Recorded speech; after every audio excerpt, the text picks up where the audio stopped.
el paquete económico 2022 que contiene el presupuesto de egresos, la ley de ingresos, la miscelánea fiscal, que entregó hoy el secretario de Hacienda a la Cámara de Diputados para que empiece a ser analizada, discutida, en caso de ser necesario reformada y finalmente aprobada. A ver, mi estimado Luis Miguel, ¿qué es lo primero que sacamos de esto? A ver, como bien dice, son 3 documentos.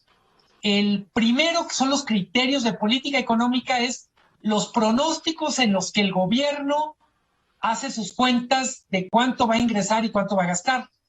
Y no es la primera vez que el gobierno pone en la mesa un pronóstico optimista, pero en este contexto llama mucho la atención.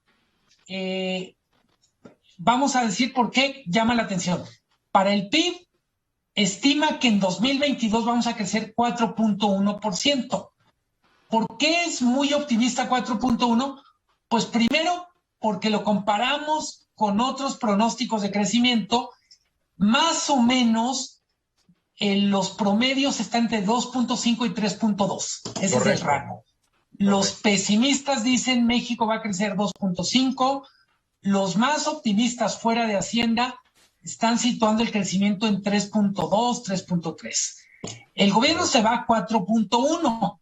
Alguien dirá, bueno, ¿qué hay de malo en ser optimista?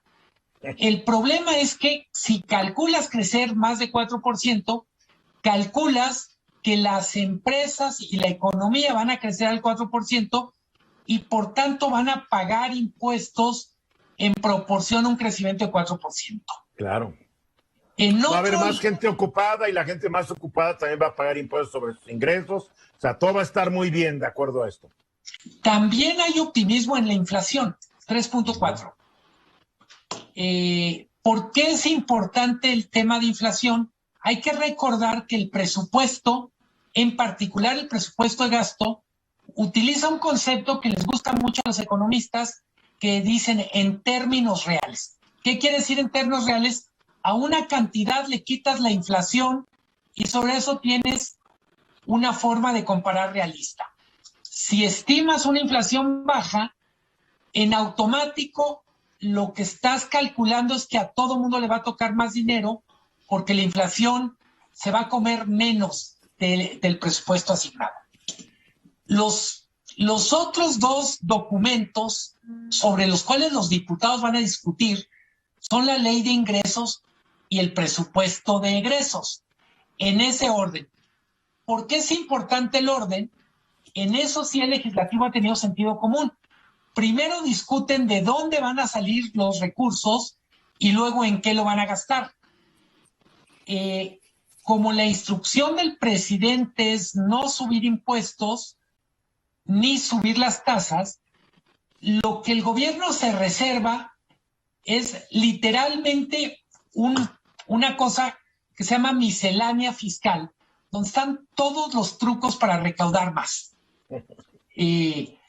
Dicho de otra manera, oficialmente no suben los impuestos, oficialmente no suben las tasas, pero todo mundo tiene que poner atención en la miscelánea.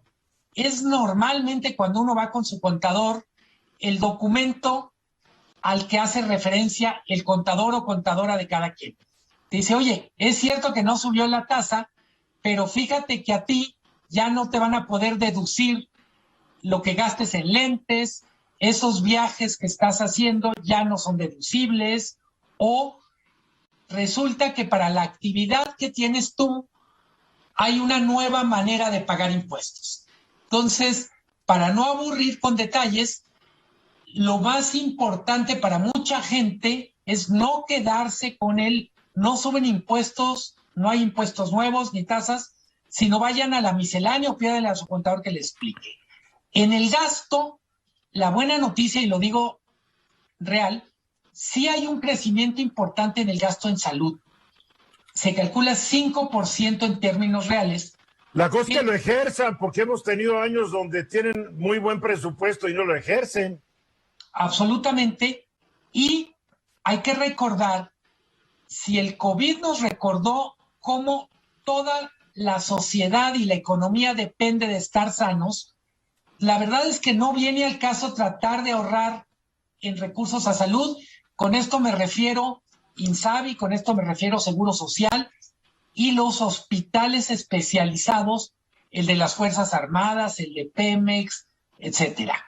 ¿Qué cosas llaman la atención? El presidente y su equipo consideran que siguen siendo intocables las famosas obras emblemáticas: aeropuerto, refinería, Tren Maya, canal transísmico, y también ponen en esta categoría de intocables los programas sociales.